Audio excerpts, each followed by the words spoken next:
Team India మరో పరాజయాన్ని మూటగట్టుకుంది. లంకతో జరిగిన మూడో వన్డేలో ఓడి సిరీస్ ను పోగొట్టుకుంది. ఈ మధ్య కాలంలో మన జట్టు ఎంత చెత్తగా ఆడటం ఇదే ఫస్ట్ టైం. ఫ్రెండ్స్, మన ఛానల్ నుంచి క్రికెట్ గురించి డైలీ అప్డేట్ అయితే వస్తుంది. ప్లీజ్ సబ్స్క్రైబ్ చేసి వీడియోని లైక్ చేయండి. ఒక చిన్న కామెంట్ కూడా పెట్టండి. ఆగస్టు 7వ తారీఖు మ్యాచ్ లో తొలుత బ్యాటింగ్ దిగిన ఆతిథ్య జట్టు అన్ని ఓవర్లు ఆడి 7 వికెట్లకు 248 పరుగులు చేసింది. 9వ నెంబర్ వరకు బ్యాటింగ్ చేసే సామర్థ్యం ఉన్న ఆటగాళ్లు ఉండటంతో ఈ స్కోర్ ను భారత్ చేజ్ చేయడం ఈజీనే అని అంతా అనుకున్నారు. కానీ లంక స్పిన్నర్ల దెబ్బకు రోహిత్ సేన 138 పరుగులకు చాపు చుట్టేసింది.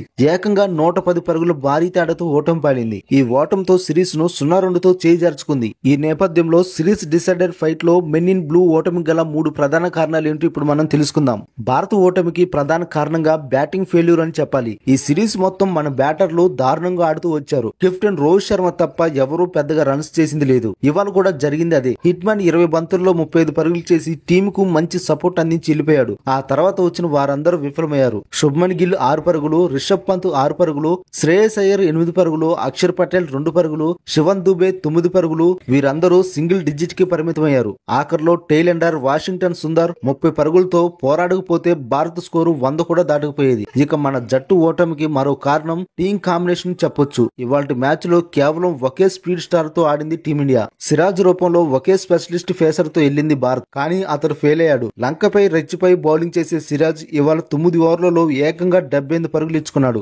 ఇంకో క్వాలిటీ ఫేసర్ లేకపోవడం స్టార్టింగ్ ఓవర్స్ లో భారత్ ను ఇబ్బంది పెట్టింది. కేఎల్ రాహుల్ ని తీసేసి పంతును తీసుకుంటే అతడు 6 పరుగులకే ఫెవిలియన్ బాట పట్టాడు. రాహుల్ ఉంటే వికెట్ల పతనానికి అడ్డుకట్ట వేసి స్కోర్ బోర్డు ను కదిలించే ఛాన్స్ ఉండేది. పంతు అటు హిట్టింగ్ చేయలేక ఇటు డిఫెన్స్ చేయలేక ఈజీగా వికెట్ ను సమర్పించుకున్నాడు. ఈ వన్డేలో భారత ఓటమికి ఇంకో ప్రధాన కారణం కోహ్లీ. ఈ సిరీస్ లోని తొలి 2 మ్యాచ్ లో ఫెయిల్ అయిన కింగ్ ఈ మ్యాచ్ లో 20 పరుగులతో మంచి స్టార్ట్ అందుకున్నాక అవుట్ అయ్యాడు. బాలు గింగరాలు తిరుగుతున్న పిచ్ పై మరింత పట్టుదలతో ఆడి ఇన్నింగ్స్ ను నిలబెట్టాల్సినోడు త్వరగా అవుట్ అవడంతో టీమంతా కొలాప్స్ అయిపోయింది. చేజింగ్ మాస్టర్ అయిన కోహ్లీ ఎర్లీగా అవుట్ అవడంతో భారత విజయావకాశాలను భారీగా దెబ్బతీసింది. అతడు ఓ ఎండులో ఉంటే మరో ఎండులో ఇతర బ్యాటర్లు అటాకింగ్ గేమ్ చేసేవారు. కానీ ఇది సాధ్యపడలేదు. కోహ్లీనే కాదు, కెప్టెన్ రోహిత్ కూడా త్వరగా అవుట్ అవడంతో జట్టుకు మైనస్ గా మారింది. మంచి స్టార్ట్ అందించిన రోహిత్ శర్మ ఇంకో 10 ఓవర్ల పాటు ఉంటే లంక నుంచి మ్యాచ్ ను లాగేసుకునేవారు. బౌలర్ లో సిరాజ్ వైఫల్యం, బ్యాటర్ లో కోహ్లీ, అయ్యర్, పంత్, గిల్ ఫెయిల్ అయ్యారు. జట్టును కోలుకోలేని విధంగా దెబ్బతీశారు.